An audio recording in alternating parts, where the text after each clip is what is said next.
Today I'm going to be going over AMC and GameStop stock and why I believe these next couple of weeks are going to be extremely bullish. But before I do get into why I believe that, make sure to go down and subscribe if you guys are new to the channel, because I do update you guys on AMC and GameStop stock every single day. So on Friday, AMC closed the day at $4.99 and closed green after hours at $5 flat. And a lot of people are saying it's crashing, sell now, sell now. Guys, chill. Our all-time low on AMC was $2.38. It was trading there for a whole day. For a whole day, you could have been buying AMC at $2.38, $2.40. We're still up over 100% from that mark. GameStop is up 180% from its low of $10. So these two stocks are trading higher. With GameStop having over $4 billion in cash, who knows what they're gonna do with that money. They rescheduled the shareholder meeting for tomorrow on Monday, and they could say anything. They could say they're gonna put it in crypto. They could say they're gonna be buying AMC. They could say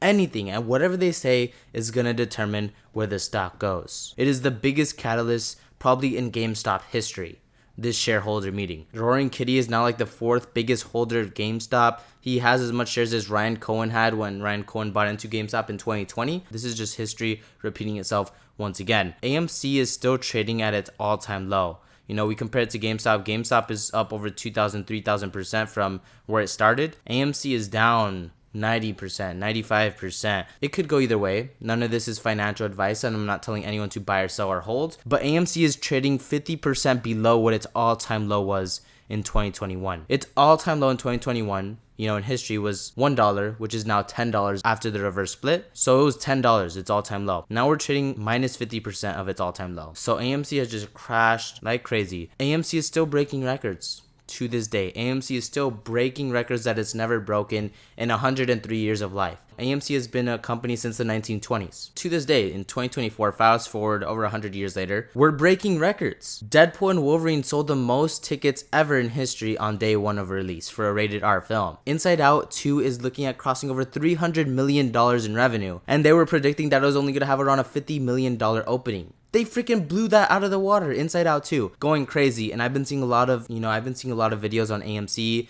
that nowadays people can't predict. You know, the makers of films can't predict what's gonna do good in the movie industry. I just think they gotta start, you know, putting more movies out there. I mean, look at what Taylor Swift did.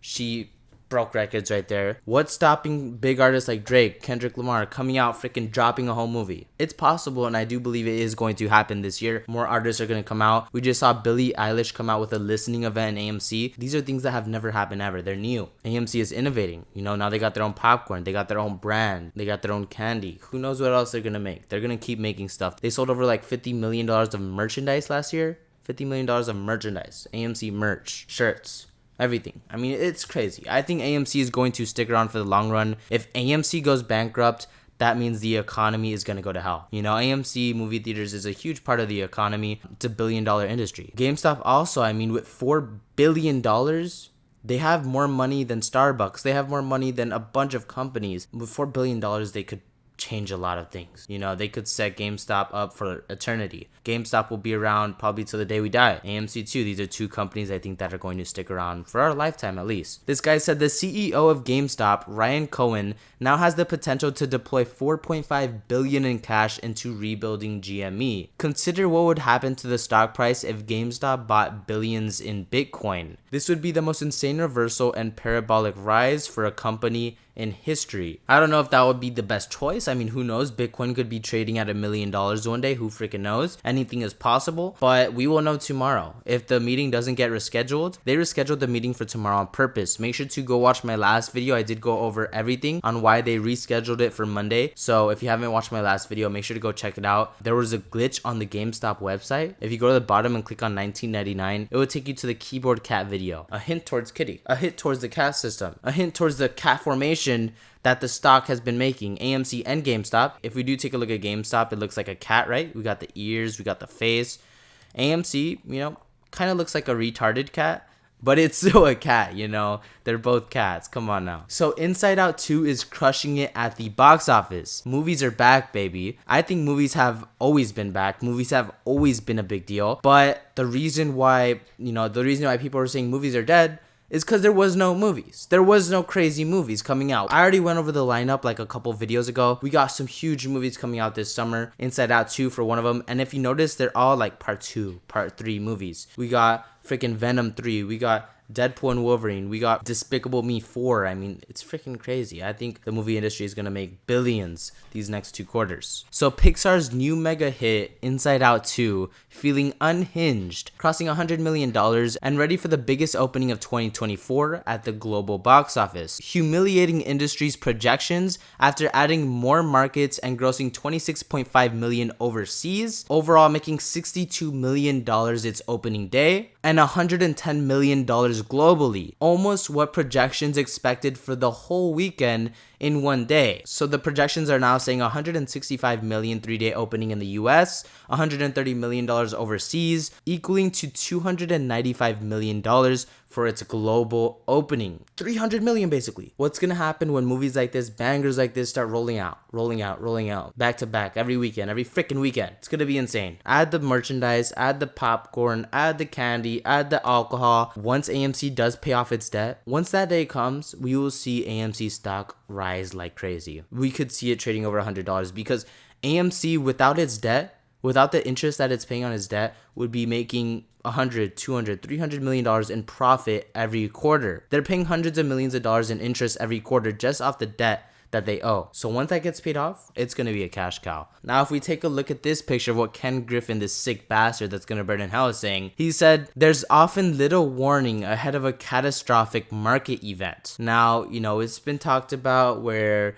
the SPY falls, the NASDAQ falls, freaking the market just crashes, and meme stocks like GameStop and AMC squeeze, making most of us retail investors that are retarded and eat crayons rich, and all these billionaire investors poor. The greatest wealth transfer in history. And it's possible. I'm not saying it's guaranteed gonna happen. I'm not saying these stocks are gonna go parabolic on Monday and it's gonna happen overnight. It's gonna take a long time. It's gonna be a long period of time. It could happen in a month, in 2 months, over a course of a year. It doesn't happen overnight. We saw AMC go from $2.90 to $13.50 in 2 days, but it's still a 2-day period. You know, it happens over the course of time. It doesn't just happen, boom, 1 second squeeze. And that's where a lot of people screw up. You know, a lot of people watching my videos get discouraged. I see a bunch of comments, a bunch of negative comments saying, you know, where's the squeeze? Where's the squeeze? Like, chill. It doesn't freaking happen in a day. It doesn't happen in 2 days. Sometimes it doesn't even happen for a year. The point is, in my opinion, these stocks are undervalued, and over time they're going to go up. That is the whole point. And it could happen tomorrow. It could freaking happen any day. That's the thing that you need to get through your head. And when it does happen, my boat's going to be loaded. If it goes lower from here, I'm buying more. That's just freaking it. So this is a video of Charles Payne going over Roaring Kitty, and he's saying that there's manipulation going on in the stock market. Let's go ahead and watch this video and see what the hell he is talking about. I want to talk now about the last couple of weeks. You know, there's been a whole lot of talk about manipulation by this Roaring Kitty and retail investors. Somehow they're taking advantage of Wall Street. You know, I think the whole thing is really amazing, you know, that Wall Street and the financial media would even have the gall to be upset that someone posted their trade to make that a crime. Everything can be deemed manipulation, particularly the kind, you know, of stuff we're seeing today. Look at the split in Nvidia, right? Think about this. The company announced that split on May 22nd. In the 5 days ahead of that split, the stock traded 1.7 billion shares. And the 5 days after, 2.9 billion shares. And I'm hearing commentators saying, hey, today the stock is cheap, the stock is affordable. And I do want to scream when I hear that. No, the stock is 29% more expensive than it was on May 22nd when they manipulated the public with the split announcement, knowing that they can get retail to pay up and pay up and pay up. Of course, it doesn't mean that people who buy the stock today can't make money, but the financial media doesn't bat an eye when it comes to narratives that cover up for the manipulation that is embedded in this system. Listen, I bring guests on every day, and they want to talk about their positions. You know, people brag about what they own. Brokerage firms, they share their upgrades and downgrades. Deep-pocketed investors, you know how they show their stuff, their positions, buffeting everyone. But this is weeks after they bought and positioned them. So what is all of that happening? It happens because they want to spur the crowd to come in behind them, the retail crowd. You know, so there's so much manipulation going on in the market in so many ways, you know. And so the idea that the meme stocks enhance risk, I think is absolutely ridiculous. I think these folks are worried the public may learn more about true manipulation.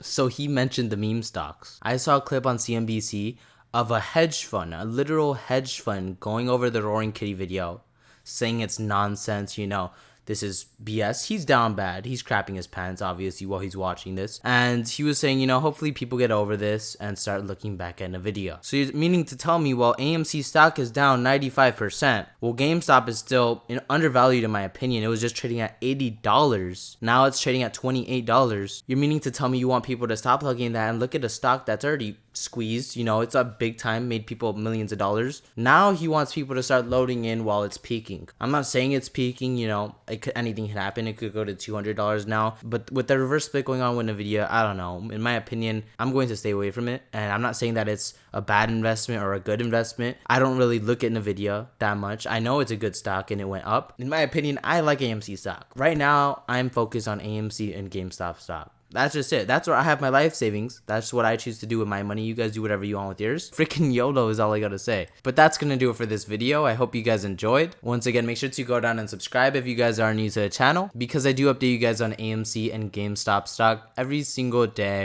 And we're about to hit 5,000 subscribers. We're like 50 subscribers away from 5,000. Unbelievable. Last month, I was already at 1,800 subscribers. I've been talking about AMC for a long time. I've been investing in AMC even longer. What really made me get into AMC and GameStop back in 2021, my brother was invested into GameStop when it squeezed. I saw his portfolio go from $4,000 to $20,000. Never sold. In fact, he bought more. He was down for 3 years. And, this past month and on May 13th, May 14th, I saw his freaking portfolio skyrocket. Mine too. It was because of him that I really got into investing in AMC and GameStop stock. So props to my brother. But now I do have money in both, mainly in AMC, but I do have call options on GameStop expiring this Friday. So YOLO. I have about $1,000 in GameStop calls that I bought around $26, $27. So they are green right now, a little bit, barely. I mean, they're already back where I bought them at because GameStop went down a little. But YOLO, anything could happen. I could lose the $1,000. I could lose the other 1,000 that I have in AMC calls expiring this Friday. YOLO, that is all I gotta say. At the end of the day, I still have 3,000 shares of AMC that I'm holding to the freaking moon. Tomorrow is the shareholder meeting for GameStop, and I will keep you updated on everything that happens with that. So make sure to stay tuned on my channel, and I'll catch you guys in my next video. As y'all know, I'm buying the dip.